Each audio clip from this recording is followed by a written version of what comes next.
Hey guys, my guest tonight, Professor Kevin Knuth, is going to be talking about UFO tech. See you in about 5 minutes.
Grab your popcorn and snacks.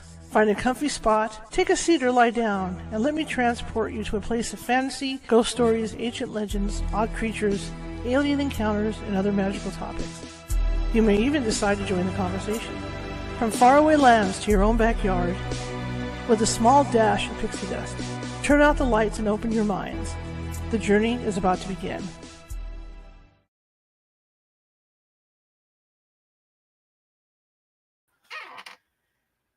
Hey everyone, how's everybody doing? Happy Wednesday.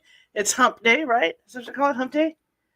My name is Charlotte. I'm going to be your host for the next hour. I'm also the owner of the California Haunts Paranormal Investigation Team based out of Sacramento, California. We are 45 strong up and down the state, which means if you have a paranormal need or you think you have a paranormal need, we can get to you. It might take us a while. California is this huge state. You know, a lot of people think of California, they think of Hawaii because it's surfing and all that. It is. It is like that down towards south. Okay, because it's warmer there. The water's warmer, a little warmer. But when you start going up north, and you start seeing people in wetsuits and whatnot, but it's still pretty. It's still surfing up north. But we do that, just like Hawaii. However, we also have inland areas that have a lot of farmland. We have high desert. We have low desert. We have mountains, lots of mountain ranges, lots of places to hike, lots of woods. And we've also got a lot of rural, farmland plus rural areas that people live in. So, like I said, it might take us a couple days to get to you, but we will. We've got, like I said, we've got people up and down the state. And in the case that we can't get you right away, what do? We have psychics on staff who can phone you and talk to you about what may or may not be going on in your home or place of business. And in a lot of cases, if there is something going on, they can calm it down, for you, so that by the time we get out there, we can get out there and do what we need to do. That way you don't have to stress.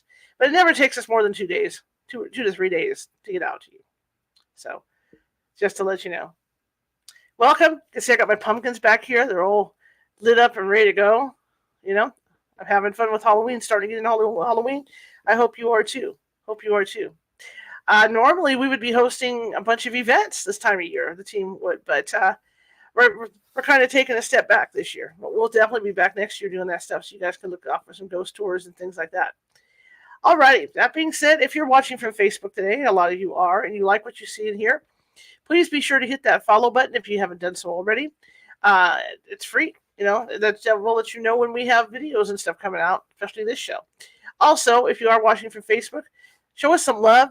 Give us some thumbs up if you like what you see today. Give us some thumbs up and some happy faces or hearts, and comment.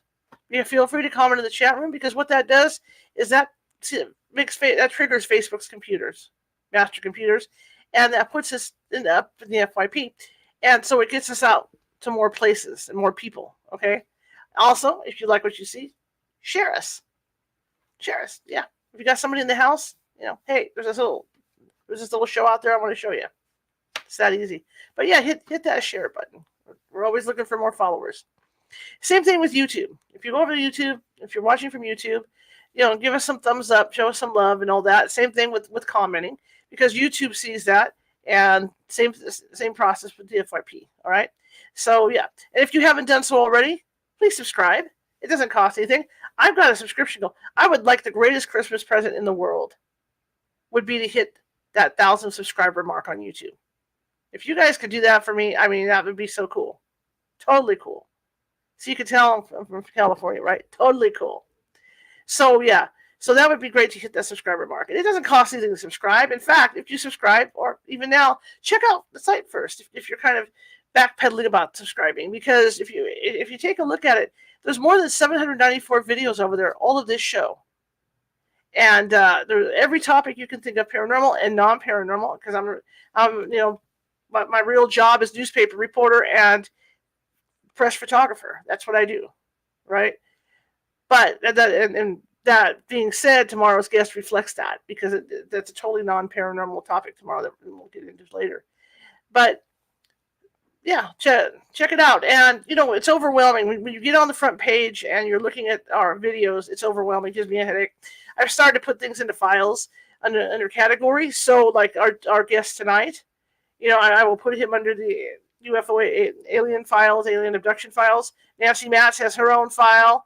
You can find everything under different topics to make it a lot easier to find these videos, because it can get overwhelming and your eyes will cross and all that stuff. So yeah, just check it out. And if you haven't done so already, feel free to subscribe and share us. I have people who listen to the show and they do their laundry. They're carrying me in their pocket, right? They're walking through their house. So they're doing their laundry and stuff. So, yeah, so we're just looking to share the show around and get the word out, right? Okay?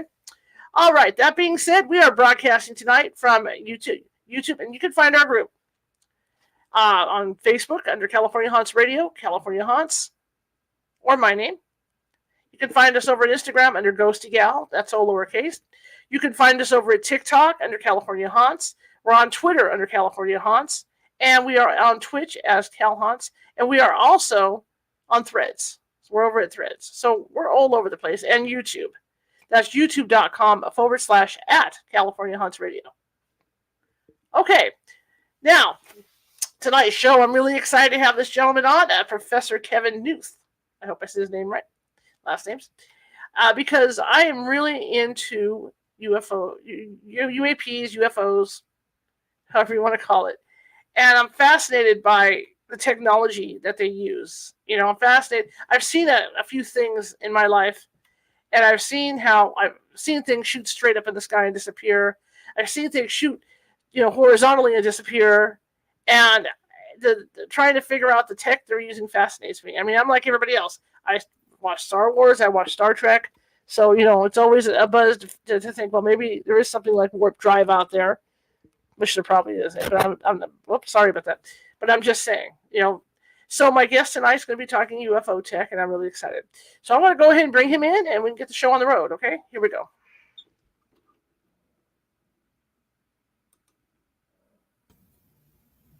Good evening, sir. Good evening. How are you? Thank you for having me, Charlotte. I'm really excited to have you on. Great. Thank you so much. I'm excited to be here. Tell me about you, sir.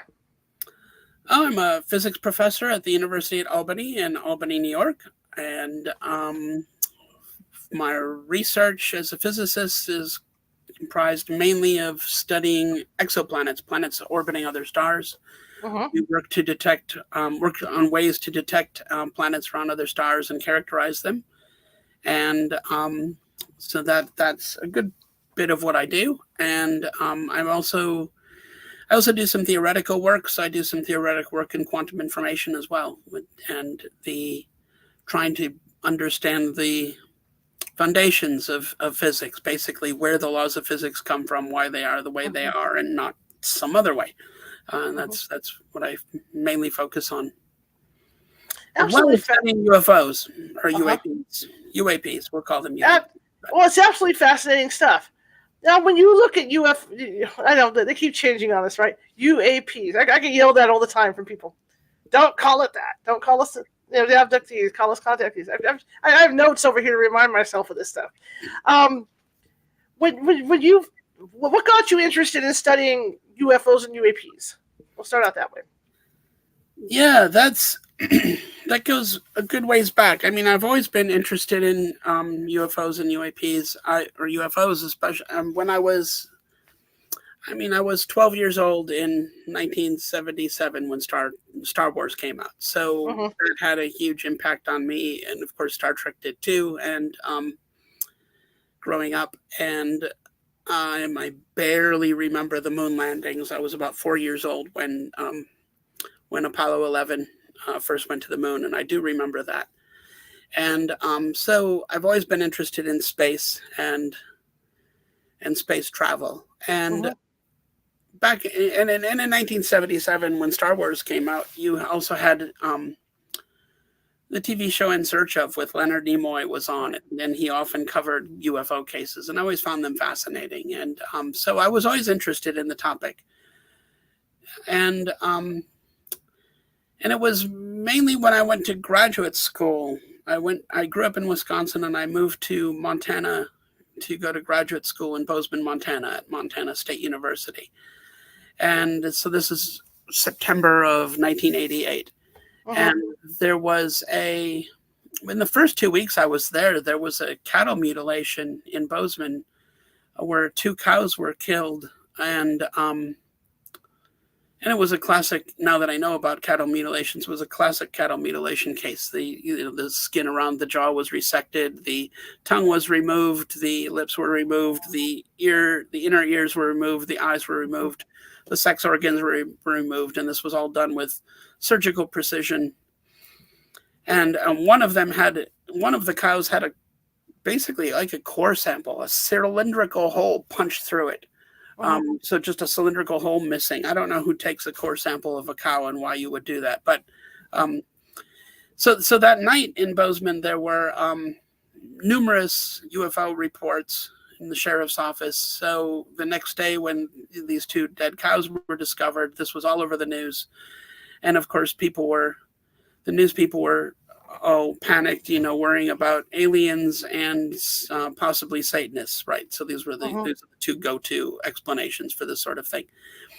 So as a new graduate student there, I'm a new PhD student, so I basically signed up for going to school at this place for 4 to 5 years.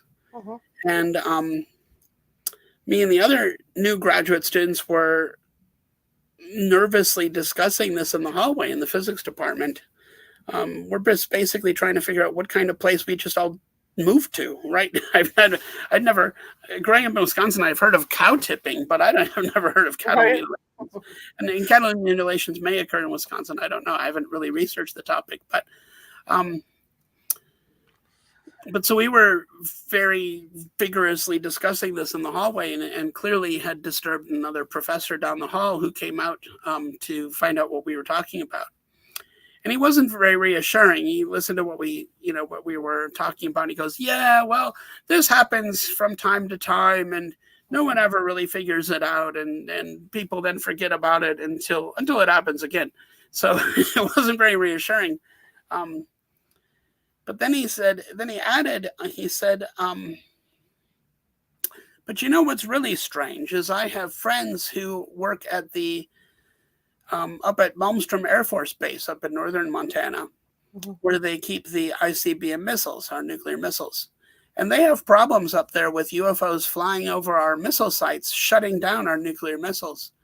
And to be honest, we listened politely. And when he walked away, we laughed because it just seemed so ridiculous that UFOs could be shutting down our nuclear missiles and nobody would do anything about it or know about it. And at the time, we thought it was funny. And so that became kind of a running joke for us graduate students that year. Anytime something strange happened, somebody would add in, "But what's really strange is UFOs are shutting down nuclear missiles." And we would all chuckle. So now fast forward from 1988, this was not widely known in 1988. And so fast forward to around 2015. So this is about 2 years before the New York Times article about the ATIP program came out. And I was teaching a course in astronomy, and I was going to be giving a few lectures on astrobiology. And I had some students who were interested in hearing about the possibilities of intelligent extraterrestrial life and whether they could come to Earth and what that would be like. And I didn't really know what to lecture on. So I was kind of just poking around on the internet just to get ideas. I mean, certainly not looking for information, but just to get some idea of what I could talk about. And I stumbled on the press conference that Robert Hastings held in 2010, where he had 5 or 6 ex-Air Force people talking about UFO incursions at nuclear weapon sites. And I saw that and it caught my eye, and I thought, UFOs and nuclear weapon sites? Really? Is this for real? And I clicked on it, and it was a YouTube video, and I watched the talk by Robert Salas first. Robert Salas was at Malmstrom Air Force Base, the same Air Force Base that I had heard about 30 years earlier, right? So I'd heard about this 30 years ago from a physics professor. So while I didn't really take much stock in what the professor said at the time, I mean, seeing it in this context made me realize, wait a minute, this has to be real. This can't be nonsense. You aren't going to have a silly story like this floating around from Robert Salas's time, which he was talking about events in 1966. And I heard about it in 1988 as an ongoing problem. And now if you look into it, you find out it's still an ongoing problem. And so it struck me in 2015. It struck me. I thought, my God, we have a big problem here. This is happening. This is really happening. You have UFOs shutting down nuclear weapons. Nobody believes it. because they all think it's nonsense. So nobody looks into it. Nobody's researching it. We are completely ignorant about the issues. And I thought, this is dangerous. I thought, this is a dangerous path we're on. And I thought somebody ought to be studying this. So I started looking into it myself. I started reading up on the literature, on what is known or what is at least purported to be known. And I started educating myself on what people claim. And it was only 2 years later that the New York Times broke the story with about the ATIP program. And that's when I decided, well, yeah, somebody needs to study this. And why not me? I'm going to do it. So I decided to dive in. Yeah. For people who don't know what the ATIP program is, can you tell us? Yes, the ATIP program was the Advanced Aerospace Threat Identification Program that ran for something like 7 or 8 years, was funded something like $12 million. And they were tasked with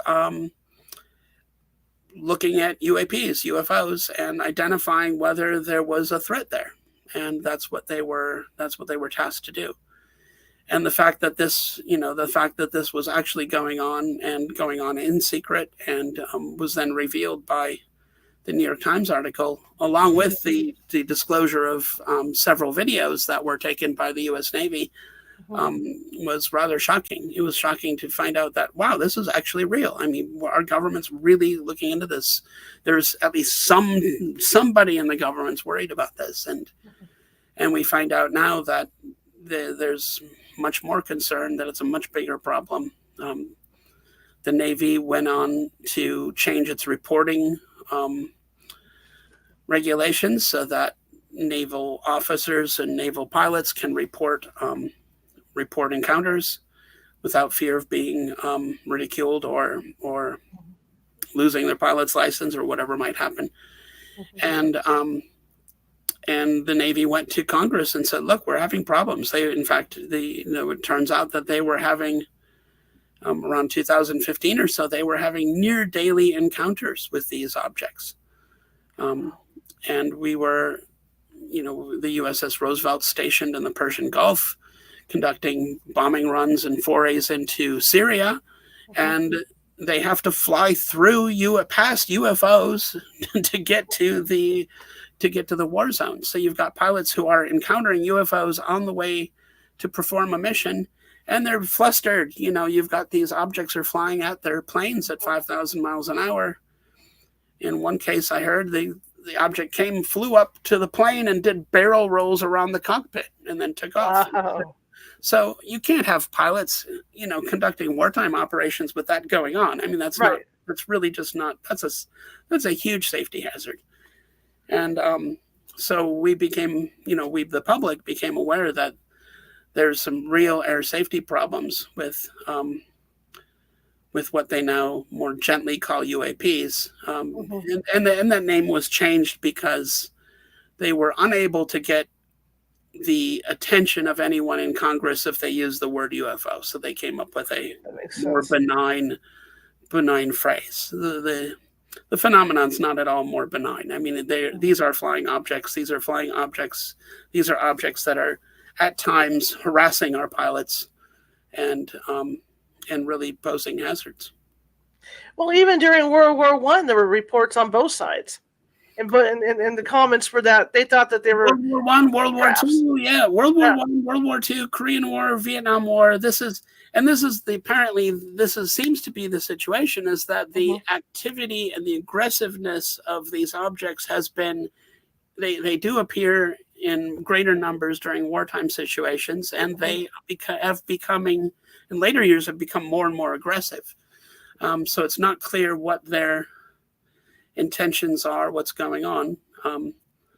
If they are, one hypothesis is they're trying to get us not to fight, and clearly that's not working. So maybe this is why they're becoming more aggressive. But this is, there are many hypotheses floating around, and I have some of my own, and so it's not clear what the situation is.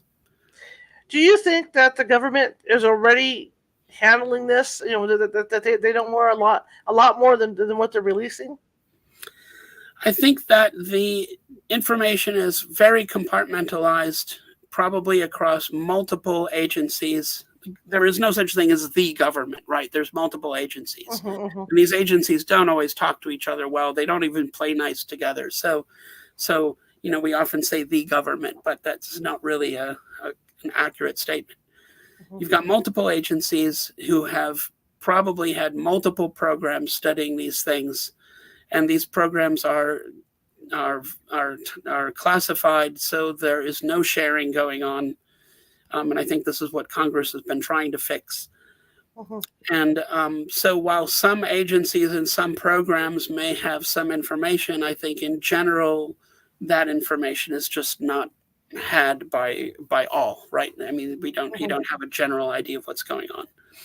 I think the situation's rather serious myself. I was in a meeting once with Lou Elizondo, who worked on the ATIP program, and it was kind of an Ask Me Anything meeting where, well, that was what it was purported to be, with a bunch of scientists and some people from the Pentagon, and so we could ask any question we wanted, but we might not get an answer, right? so there were many questions asked, and one of the questions I asked was, all right, how many craft do we have operating in the Earth environment at any given time? Just orders of magnitude. Are we dealing with 10 of these objects, 100, 1,000, 10,000? And they had no idea. And in fact, took notes. That's a good question. We don't know. We should find that out. And they had no idea, is what they told us. And so that's the level of ignorance we're dealing with. I think everyone is pretty ignorant about the problem, and I don't think anyone actually knows enough to know how serious the problem is. And so I think this level of ignorance is dangerous, and the taboo around the topic, that serious scientists wouldn't study such things, or the government shouldn't be doing these things, wasting money on this stuff. These types of ideas are really work against any of us really getting to the bottom of what's actually going on. Now, you mentioned you have your theories on what you think is going on and what's happening. Can you share some of those? Yeah, I mean, well, it takes a little background, but I have done some work in trying to understand what's possible. So one of the projects that I took on was simulating interstellar travel and colonization. And I actually gave a talk at the Max Planck Institute for Plasma Physics at a meeting this summer on the topic. Basically, the idea was to simulate what a civilization that was colonizing other star systems would look like. And so I was basically I ran 2 million simulations of a civilization that was colonizing other star systems, and I had different qualities for each of them so that I could simulate this, and I wanted to find out what it took to actually do such a thing. How hard would it be to colonize other star systems? Now, for us, it would be incredibly difficult. We don't have that technology yet. But if you had craft that could accelerate at certain accelerations or travel at certain speeds, or you could spend so much time in a spacecraft, what could you do? And those were the questions I was asking. And I ran 2 million simulations and kept track of the ones that found Earth. So I kept track of who found Earth, and then I went back and I looked at those civilizations to find out what their characteristics were, what was necessary to find Earth. Now, Earth's hard to find because it's a big galaxy. There's about 300 to 400 billion stars, and that's a lot of places to look. So yeah, it's not easy to find Earth to start out. So most of these civilizations were from not so far away. We're talking about a galaxy that's maybe about 80 some light years across. most of the civilizations that found Earth were within 20,000 light years from here. So it's a quarter of the length across the galaxy. So they're from our quadrant, say. Use Star Trek terminology. why not? It works. So, and what was interesting about it was that I found that, most of these civilizations had to be old because it takes a long time to colonize, multiple star systems. So some of these civilizations have been around for 2 million years, and maybe up to 4 million years. But one of the surprising features I found was that if you looked at the ones who found Earth, you could find out when they found Earth. And it turns out that on average, Earth was originally discovered about, let me remember the exact numbers. It was basically about 250,000 years ago, 250,000 years ago. So you could statistically say that if we find out that somebody knows about Earth and has been here, then their civilization probably discovered Earth about 250,000 years ago. Wow. Which means they've been here, probably been here the whole time. And that and that does correspond to what you see when you look through historical records on reports of things that look like UFOs. There are Roman reports. There are Roman historical accounts of flying shields over battlefields and things like this. Same sort of thing we see. UFOs showing up during wartime, right? Right. In fact, there was a battle, I think it was in Tartantum, in this valley. You had the Roman army was clashing with another army, and 3 flying shields flew low over the battlefield and scared everybody that the battle ended, and everybody just ran away. And that's Roman history. So this has been going on a long time, and it's very likely that Earth was found a long time ago. Now, the difficulty here is that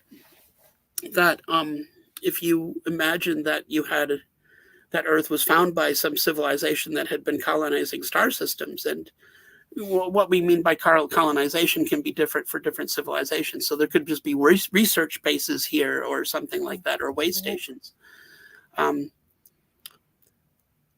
You find that the Earth probably is well within their domain, so that they have also so basically they own us. In their minds, they own us. We find ourselves on the other end of the colonization problem, and that in their mind, Earth might be their planet. Right? They found it; it's theirs, and that's their thinking. We European descended people should be rather familiar with this idea. So, but now we're all on the business end of this, and that might lead to some difficulties because Alpha Centauri also belongs to them, and all the other Barnard star and all the other nearby stars also all belong to them. We're well within their domain, and we may find out that that's the situation. We don't know what the situation is. We don't know out there. But if that's the case, then you have a situation where they could very well believe that Earth is their planet, and humans are. I mean, we all know humans are messing up the planet. There's how many billion of us now? And pollution is a problem, and climate change is a problem. Our nuclear weapons are a problem. War is a problem. Just turn on the news. We're a problem, and this could be how they might eventually have to deal with us in some way. They might have been gently trying to nudge us away from, oh, please don't do this, but they might be getting more aggressive. So this could be why you see some of these behaviors. That's just a hypothesis. We don't know. Of course, none of this has really been studied in any detail. Right. There's precious little data, almost, very little hard data. So we're really working from a state of ignorance, but it is a possibility. Now, when you think about this, like you say, them keeping an eye on us because, we have the capability to literally destroy ourselves. What about the stories about people being contacted and taken aboard and the hybrids and all that. How do you feel about that? That is disturbing, of course, but it's interesting. Look, at first blush, all of this is hard to believe, right? Right. So it's very difficult. If you look at, Professor John Mack, Dr. John Mack, who was a Harvard professor who had studied the alien abduction phenomenon starting, I think, back in the 70s. He started studying the phenomenon thinking that this is potentially an interesting psychiatric phenomenon. Why are all these people think they're being abducted by aliens? And his conclusion was eventually that the answer is simple. They think they're being abducted by aliens because they're probably being abducted by aliens. And so, and that's the conclusion he eventually came to. So that, again, is very difficult. We don't have physical proof of this. We don't have a lot of physical evidence, and so again, not much is known. You have the interview reports of maybe 1,000 people at the John Mack Institute, which are right now being digitized and put into a library at Rice University in Texas. So a lot of this is being looked at more carefully. But the overwhelming evidence from that suggests that, yes, this is actually happening, and it's not clear what's going on. It's all quite puzzling. You have there's of course the popular jokes. You watch South Park, and what do aliens do when they catch you? Well, it's the anal probe business, right? And and everybody laughs. But apparently, when you look at the cases, that's not actually what happens. Typically, what they do, and maybe what they do is a little bit more disturbing. They basically take eggs and sperm from people. Right. Yeah. And so this all gets very weird very fast. And yeah, I don't know what to think about it. It's something that ought to be studied and ought to be looked at. It's easy to sit back and laugh, easy to say, oh, it's nonsense, Right. Easy to say you don't have time to study. I don't have time for this. I don't need to study that. Well, fine, don't study it, but don't stop people who want to study it. That's really what needs to happen. Well, I mean, it stems to reason. If they've been coming here, so long, the reports even go back to the Egyptians, right? I mean, it goes way back. Yeah, well, I mean, this is one of the first stories of Egypt where what's his name with the silver disc descends from heaven, right? And this is what the sun disc is. The sun disc in Egyptian mythology is the disc that hovered over the Egyptian ruler over the Nile. And those became the halos. So angel halos are cultural designs that descend from the sun disk, which actually comes from a UFO sighting. So I mean, when you tie this all together, yeah, historically these things have had a huge impact on us. Well, that's what I mean. When I think that it's gone back so far, like you say, it's had this huge impact. Why not? Why not hybrids? Why not? They've had all this time to interact with us, and they're taking tests. They're taking those tests for a reason. Now, is it so that they can figure out a way to destroy us faster? Throw kind of like in V, throw some kind of chemical down, and then we're gone. Or is it that they've created these hybrids that will be able to take over everything at some point? Well, these are good questions. And there are many more questions that come rather quickly. So first, I don't think, and I don't really know of many people who have become familiar with this, who believe that they are dangerous or looking to take us over. I mean, if you wanted to take humans over, you don't wait until there's how many ever billion of us now. You could have done it a long time ago, and it would have been far easier. So that clearly probably isn't the case. The whole idea of them possibly hybridizing with us, that comes from the abduction. So one of the interesting things about the abduction cases that captured my attention that John Mack was able to identify was that out of 60%, about 60% of the people who are abducted by what described the gray aliens, they claim that they are given babies to hold. So not only do they, so the claims are very strange. So they're brought aboard a spacecraft, they're experimented on in some way, eggs and sperm taken, eggs or sperm taken, not both usually, and then they are, before they're brought home, they are often given babies to hold about 60% of the time. Now that's a strange thing to say, right? If you're making this up, or if you're hallucinating this, that's a really bizarre thing to come up with. And the problem is that this is universal. I mean, you see this in Nepal, you see this in Chicago, you see this in Congo. People all over the planet who claim to have been abducted say the same things.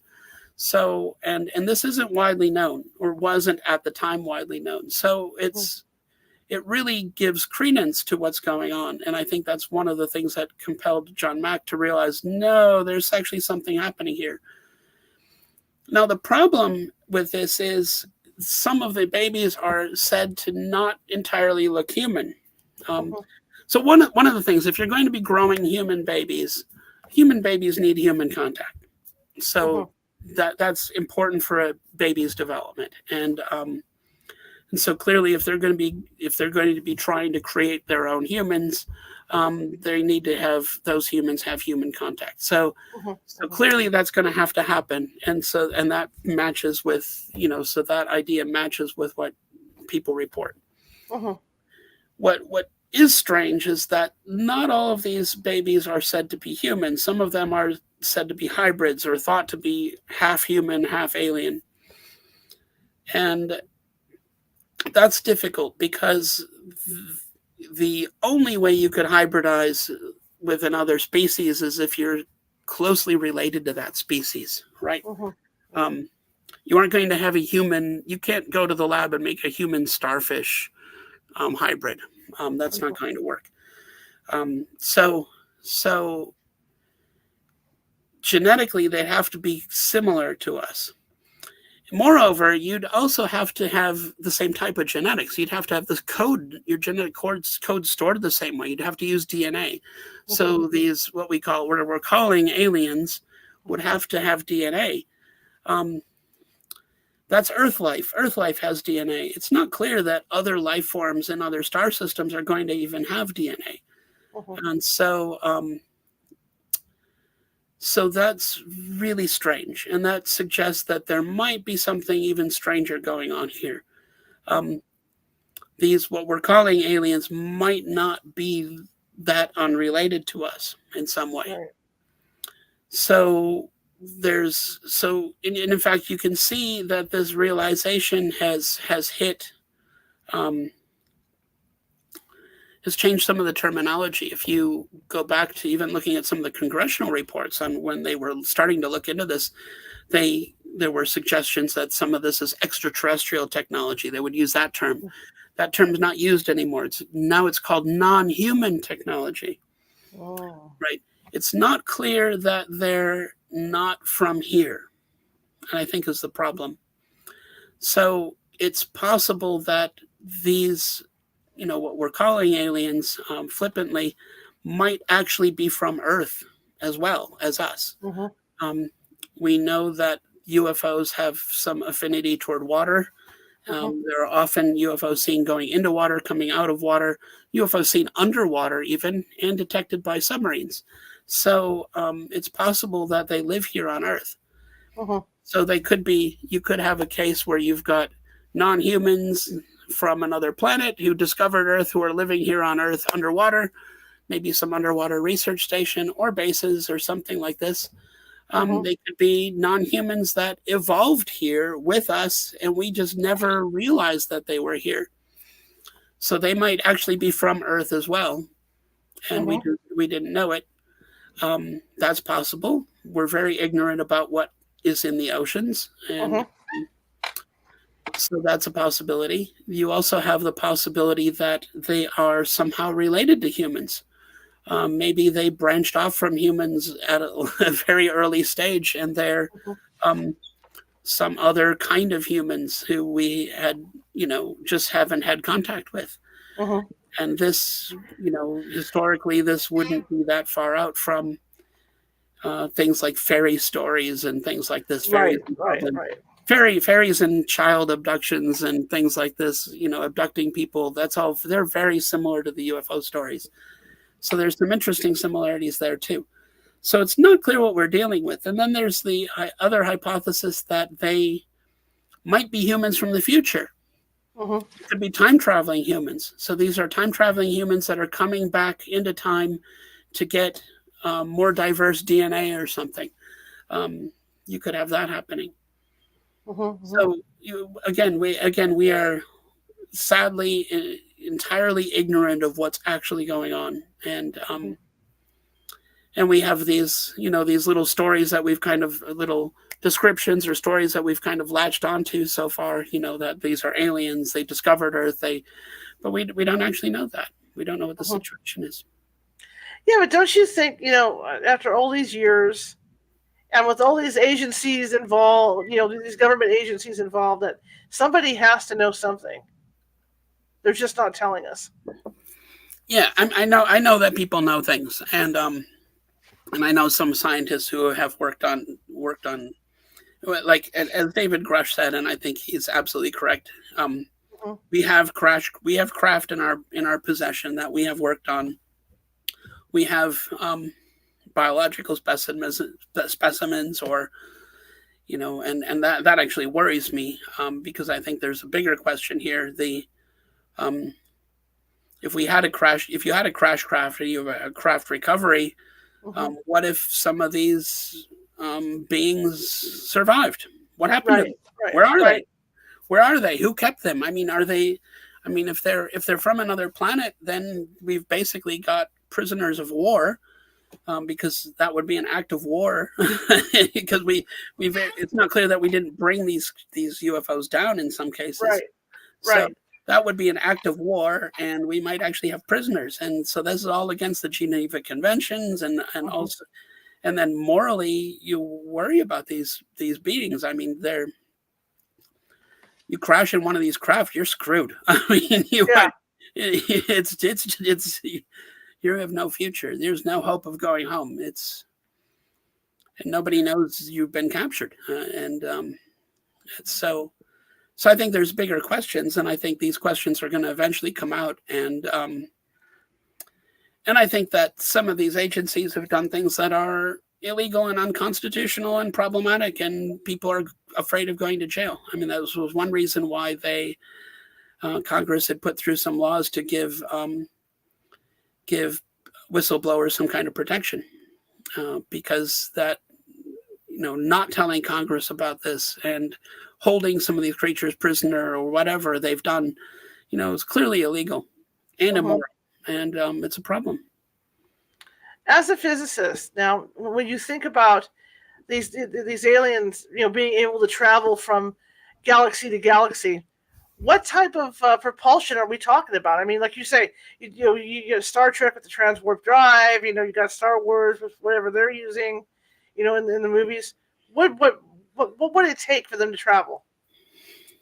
Well, that's a difficult question, and I think that we have many ideas floating around on how you might be able to pull it off using the physics that we know of.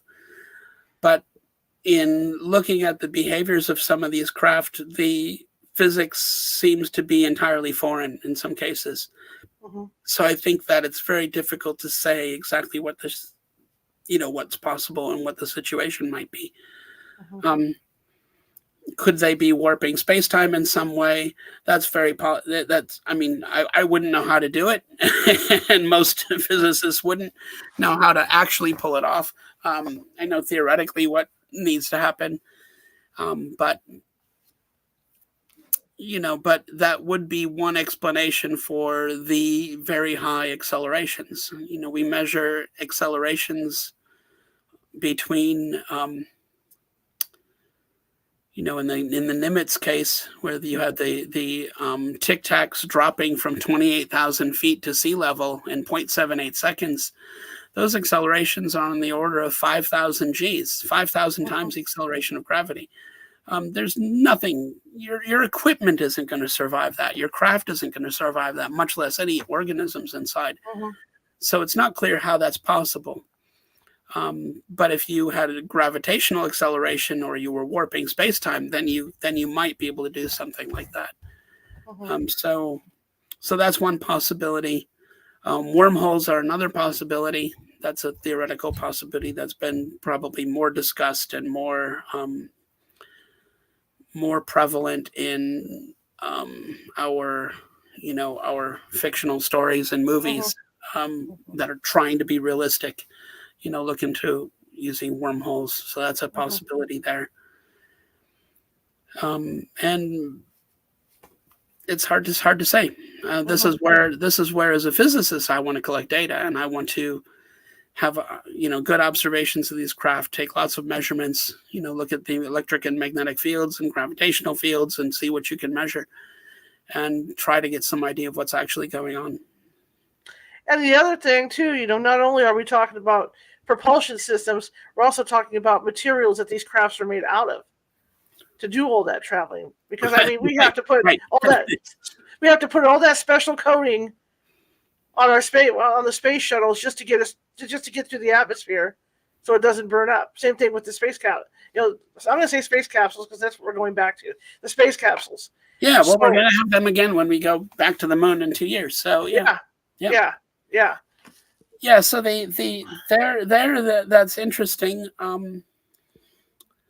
So the one interesting thing that I've learned from people who have apparently worked on the materials that have been recovered and is that these and Gary Nolan from Stanford has mentioned this as well, and he's working to develop instruments to try to study this,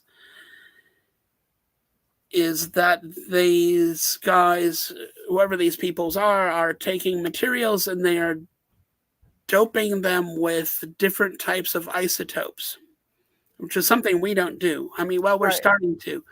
We have some kinds of technologies that do this that are called spintronics and this sort of thing, where you can very carefully control the magnetic fields in the material using different isotopes.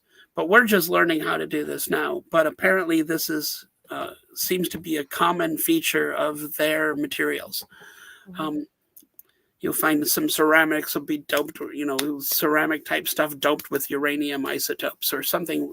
Weird stuff like this. So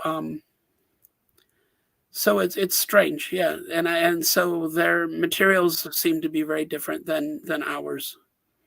Their technology is from the discussions I've had with people who've looked at different aspects of this, it really appears that their technology is very far more advanced in a lot of ways. So it's now getting back to the point that we might have a couple of down ships, in our possession, or even some aliens that are still alive somewhere, or they're keeping them somewhere. Do you think that it's to the extent that maybe when you look at our technology as we've started to progress, because in the last 15, 20 years we made a lot of leaps in technology. And do you think that maybe there's a trade-off going on right now? Well, I think it's difficult. I think it's people are clever. We've always been clever, so we've always been good at making technological leaps. Whether it was the Egyptians building the pyramids, I don't think aliens helped them there. People are clever; they figured it out. And I'll give them the credit for that, and they think they deserve it.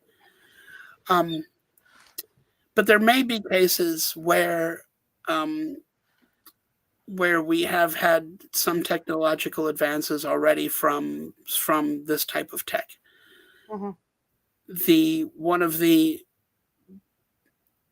ways of keeping this secret has apparently been to, you basically break the craft up into pieces, and you send, this to this agency to study, this to this agency to study, and then it gets classified and compartmentalized.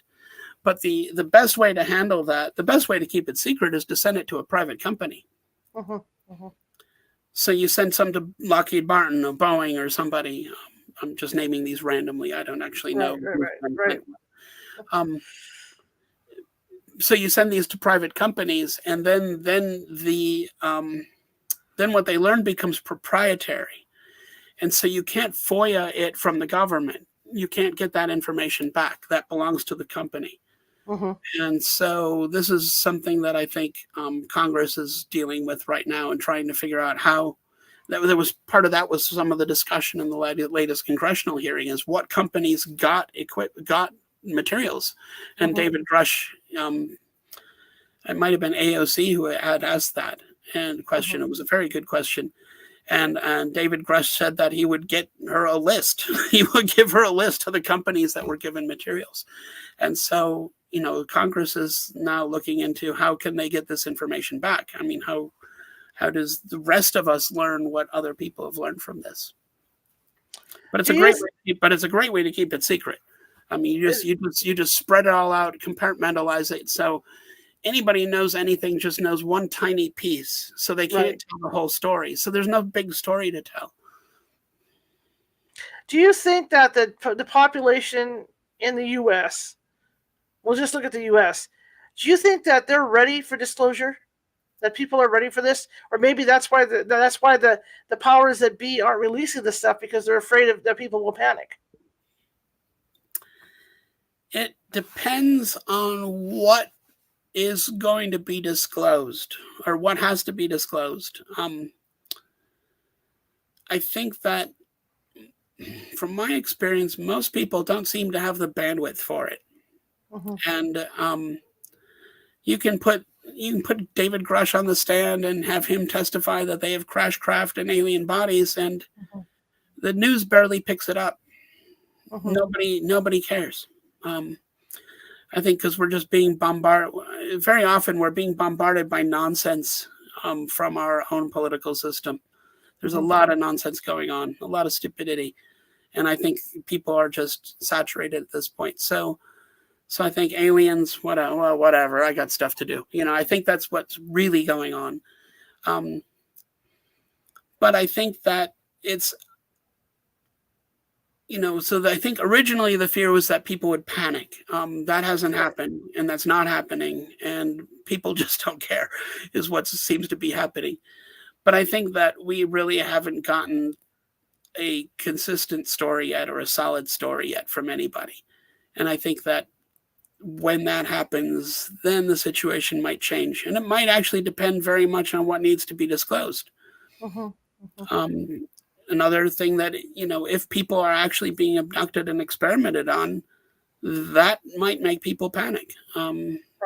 Depending on what's happening to them, or how many people are being abducted. I don't think that's even known. I mean, I've heard estimates. I've asked around people who've had some familiarity with this. How many people do you think are abducted a year? And I've heard people say, well, globally, from between 10,000 to 3 million is the estimates I've heard. I mean, 10,000 is a lot. I mean, but if it's 3 million, that's crazy. And then it's so again, we don't know how many craft are operating in Earth environment anytime. We don't know anything. I don't think anyone actually does. I don't think anybody has those numbers. Well, see, the other thought I have when you talk about the amount of people, the number of people, the theoretical number of people that are being taken. Well, that's a lot of hybrid babies being made. Let's just say it that way. Why? And you got to then now you got to worry why. What does this mean, and what are they doing with them, and what is the purpose, and are they being used for slave labor on Proxima Centauri? I don't know. I mean, who knows? I mean, we don't actually know. And I think, I'm putting a lot of things out there that are truly hypothetical, and I'm just making it off the top of my head. And so I want to be clear because I'm a scientist, but the fact is we don't actually know what's happening. And we do know that there is something going on. This something is weird and it's unusual and unexpected, but we don't know the details.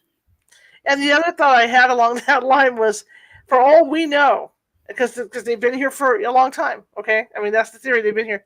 For all we know, this is all done so that disclosure, when it happens, it could be your neighbor across the street and you don't know it. You end up finding out that your neighbor's a hybrid. They're living like here. Yeah, I don't know. Yeah, we don't know what the situation. Yeah, we don't know what the situation is. And could that cause panic? Yeah, it most certainly could cause panic, depending on what the situation is. It depends on what we know about what's going on. If it's just there are aliens visiting Earth, if that's the message that gets released and revealed, and that's all that's known, I think most people just mostly shrug it off. Whatever, doesn't affect me.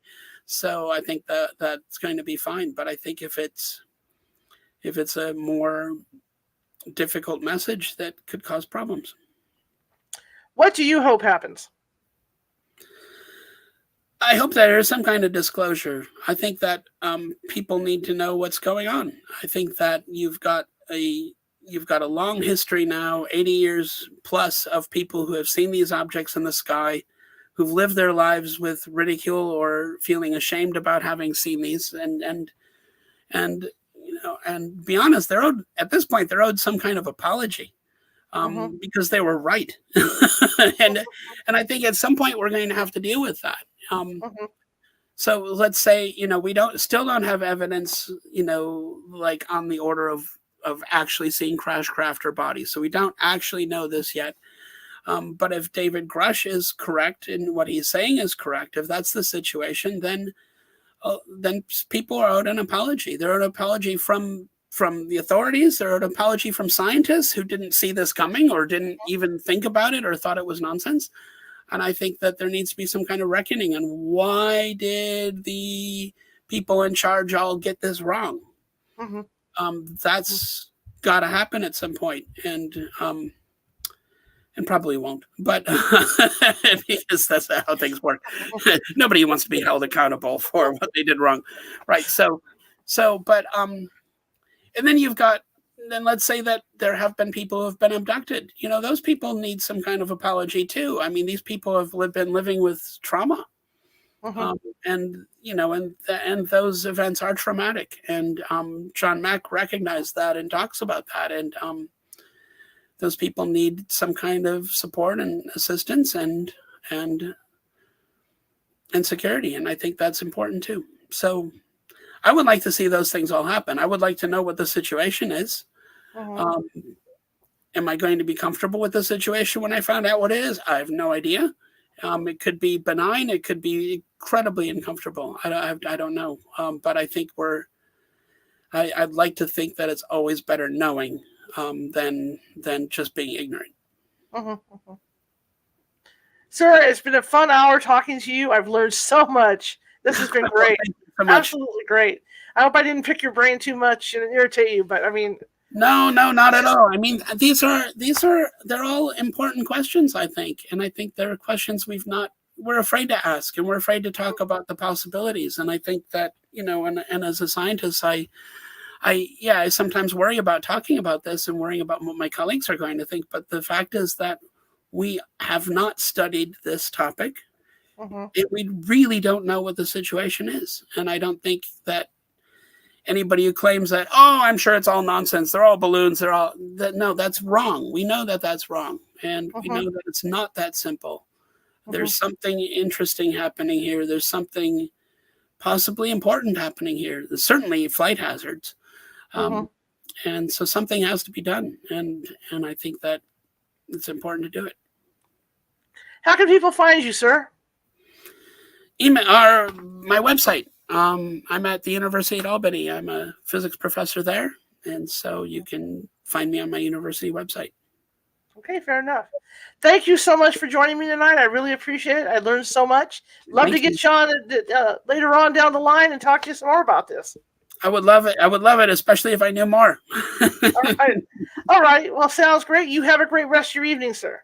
Thank you. You too. Have a good night. Okay. Have a good night. Wow. Boy, that was some great information. That's something to sleep on tonight and chew on, right? Tomorrow, Like I tell you guys, I'm a journalist, photojournalist. It's what I do. I used to cover I covered a crime beat for 5 years, and I heard this woman's story on another show. It was a fascinating story. Her name is Monique Fison Ross, and she had been in a domestic fight, and her husband had tried to kill her. He was going to murder her, and she played dead. And she's written this great book about it, and we're going to be talking to her about it. So that'll be tomorrow, usual time, 6:30 p.m. Pacific. So I hope you guys are going to be here for that, because it's a really, really deep, touching story of how she played dead to avoid him killing her. Okay? All right. Well, I want to thank you all for coming tonight. Again, I'll be back at 6:30 p.m. Pacific tomorrow for Monique Fison Ross. It should be an interesting night for that as well. I will see you guys tomorrow, and I will share he does have another website, so I'll share his website with you guys, and you could look him up. And yeah, so here we go.